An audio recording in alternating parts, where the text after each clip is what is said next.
All right, Dev with Crime Hive, and in this true crime video, we have some updates to the Delphi murder investigation. One, Richard Allen has reached out from jail. He's written a handwritten letter. We're going to talk about that. It's a short letter, and I'll read that off, and we'll get some new insights from what's going on. Also, some safety issues we're going to talk about with Richard Allen's wife. Libby's mother speaks out. She spoke out recently. We've got some new information from her, and a couple other things I'll mention at the end with some viewers who have provided me some information. So we'll talk about that. First, the letter.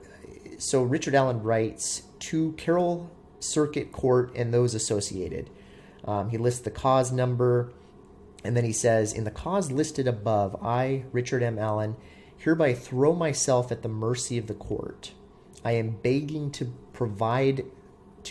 be provided with legal assistance in a public defender or whatever help is available. Okay, so it sounds like he has requested a public defender now. He goes on to say, at my initial hearing on October 28th, 2022, I asked to find representation for myself. However, at the time, I had no clue how expensive it would be just to talk to someone. I did not realize what my wife and I's immediate financial situation was going to be.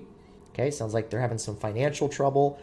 He realized how expensive it would be for private counsel, and he is now just looking for any resource from the court. So he says, we've both been forced to immediately abandon employment, myself due to incarceration and my wife for her personal safety. She has had to abandon our house for her own safety. So it sounds like Richard Allen's wife has left her home and employment for safety reasons.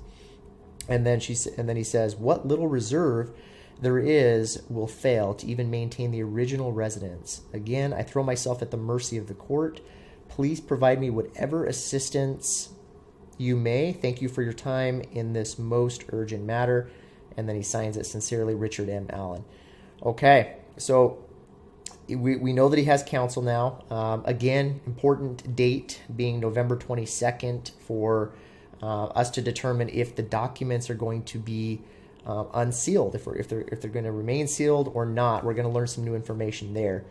Now, Libby's mother spoke out recently too. There's several different articles about that, but apparently she was also shocked at the outcome in this case.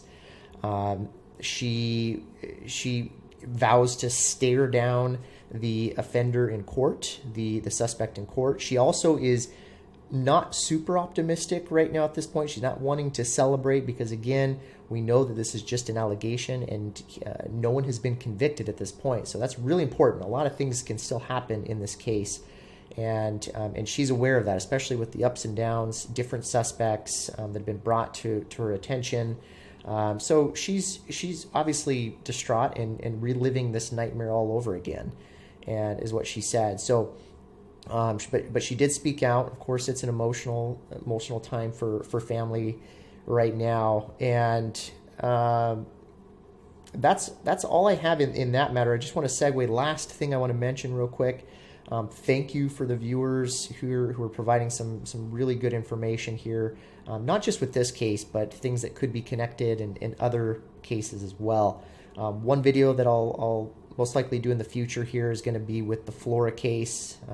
May very well not be related in any way, but again, it's unsolved. It's in that Delphi area. We want to get recognition on that. And then thank you for those who have mentioned the disappearance and death of Jordan Sofer. If I'm saying her name correctly, I'll do a video on that as well. So that's all I have for you today in this short video. You all take care.